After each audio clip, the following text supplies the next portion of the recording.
Max est réveillé par sa mère pour une nouvelle journée d'école. Avant même de se lever, le garçon lui demande quand ils vont adopter un chien, mais elle lui répond qu'il n'en est pas question, car son fils n'est même pas capable de ranger sa chambre tout seul. Arrivé à l'école, le garçon se dirige vers son bureau, mais à mi-chemin, il se fait renverser par Dan, le fainéant de sa classe. Au loin, Alex et sa collègue Skia font une présentation pour montrer l'avancement de leur dernière création. Le prototype n'est rien de moins qu'un nanorobot doté d'une intelligence artificielle très avancée, capable d'assister les humains dans n'importe quelle tâche, ce qui conduit le laboratoire à recevoir des fonds supplémentaires pour développer le projet. Quelques heures plus tard, le chef d'une grande organisation criminelle connue sous le nom de Myron reçoit la nouvelle de l'invention du nanorobot. L'homme de main explique que le prototype pourrait les aider à voler des milliers de comptes bancaires et à contrôler l'ensemble du marché boursier grâce à ses capacités de piratage. Conscient du pouvoir qu'il aura avec le nanorobot entre les mains, Mia ordonne à ses hommes d'appeler Gecko, son principal agent, pour qu'il exécute la mission.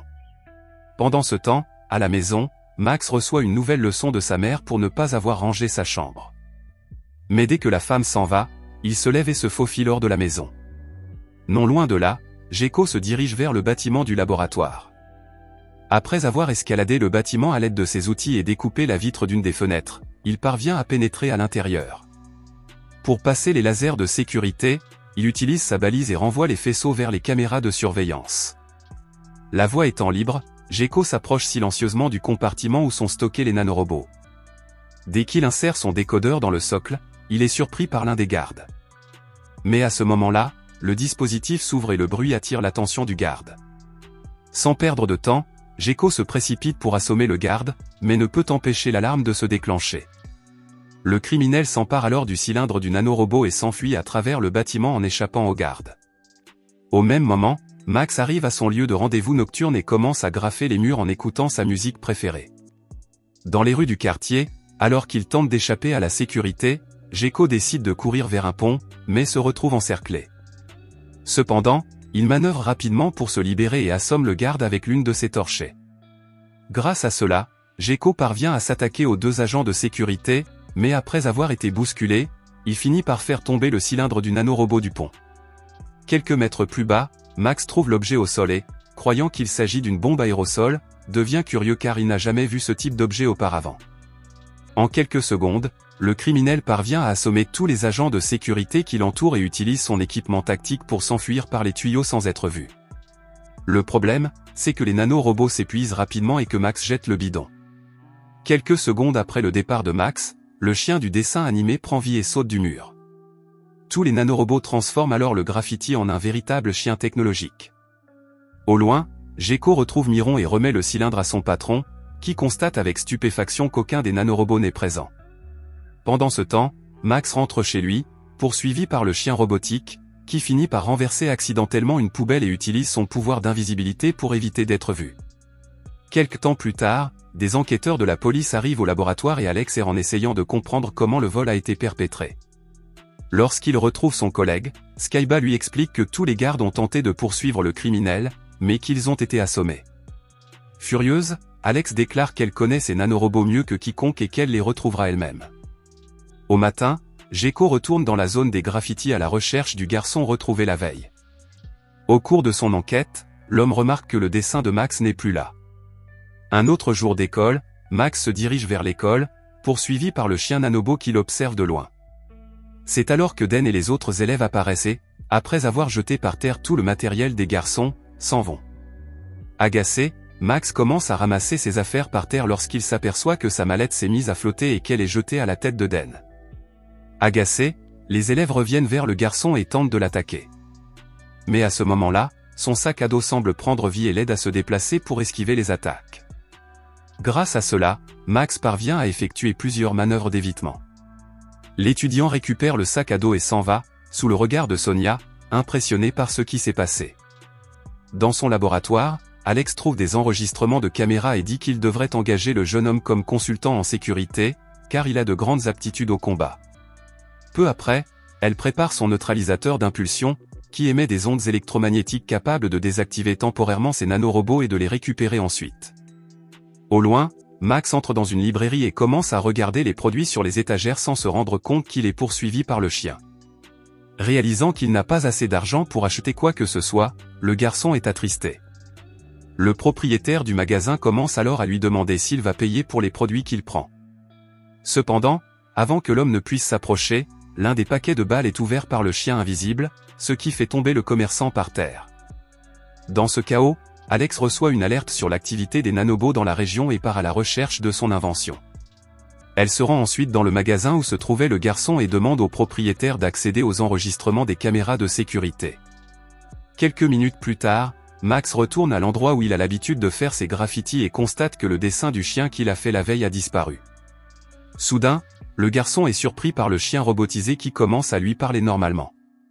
Pour tenter de calmer le garçon, le robot lui demande de faire un exercice de respiration, mais le garçon a toujours peur et tente de s'enfuir.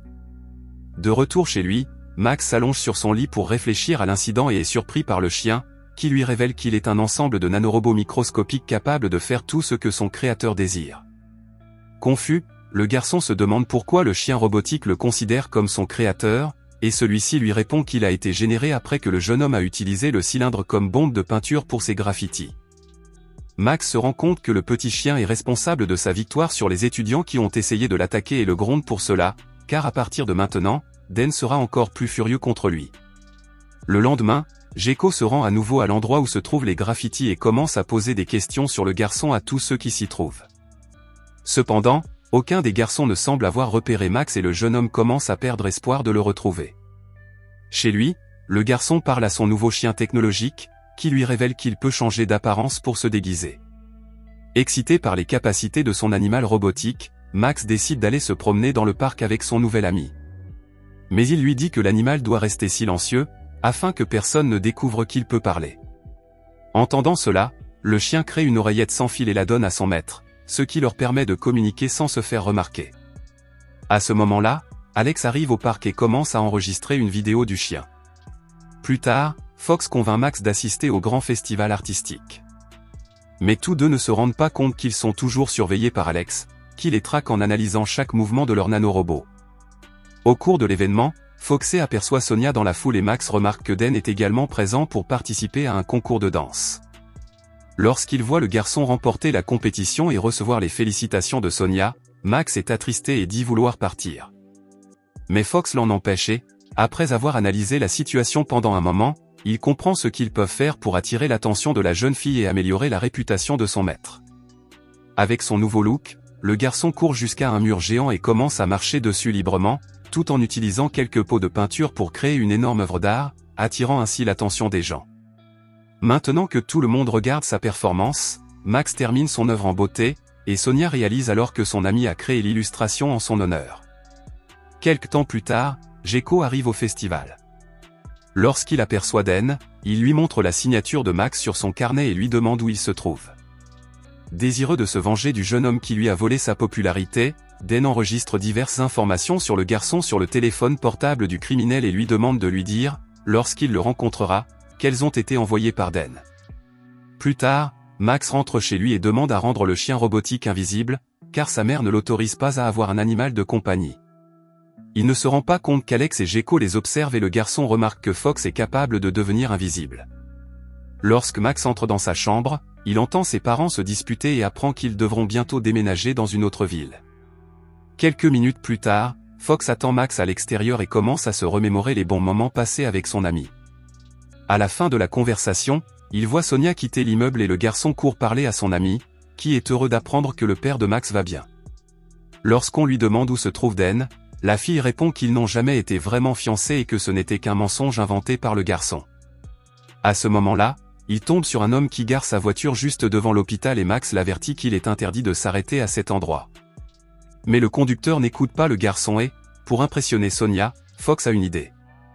Secrètement, le chien robot s'infiltre à l'intérieur du véhicule. Et après avoir déposé une de ses écoutes à l'oreille de Max, il demande à son maître de monter dans la voiture avec son ami. Bien que réticent, le garçon décide de suivre le plan de Foxy et quitte le parking à bord de la voiture de sport, poursuivi par Gecko et Igor. Remarquant les mouvements étranges de ces hommes, Alex décide de les suivre, entamant une course-poursuite silencieuse à travers la ville. En chemin, il passe devant une flaque d'eau et, après l'avoir mouillée, devant des jeunes gens sur le trottoir. En analysant la plaque d'immatriculation, il découvre qu'Igor est un criminel recherché par Interpol et décide d'utiliser son pistolet à impulsion pour l'attaquer avant qu'il ne blesse quelqu'un. Cependant, Alex fait un mauvais usage de l'appareil et l'impulsion magnétique touche tout le monde devant elle. Peu après, Igor apparaît, se faisant passer pour un policier. Il capture les deux hommes et Alex se précipite pour aider Fox, qui est extrêmement faible après avoir reçu une balle dans le poignet. Dans sa cachette, Mia interroge les deux hommes sur la position de Fox. Le chien robot suit alors Gecko dans la cachette de Myron, sans se rendre compte qu'à l'extérieur, la femme vient d'être capturée par Igor.